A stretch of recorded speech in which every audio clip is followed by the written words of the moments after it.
Untuk menyongsong target ruang terbuka hijau atau RTH dalam RPJMD-LL 2024 agar terrealisasi, pemerintah Kota Palembang akan melakukan revitalisasi 20 titik taman yang berada di bahu jalan.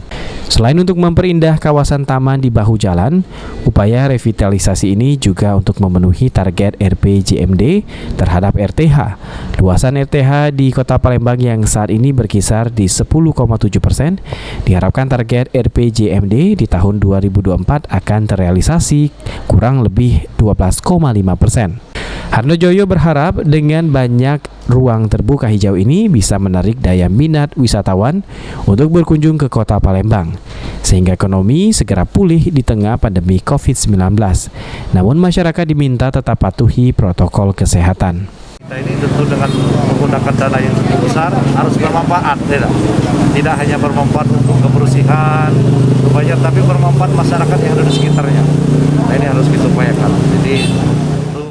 Tahap awal lokasi revitalisasi ini berada di Jalan R.E. Mata Dinata, Jalan Basuki Rahmat, Jalan Angkatan 45, Jalan Demang Rebal Daun, dan Jalan Ahmad Yani.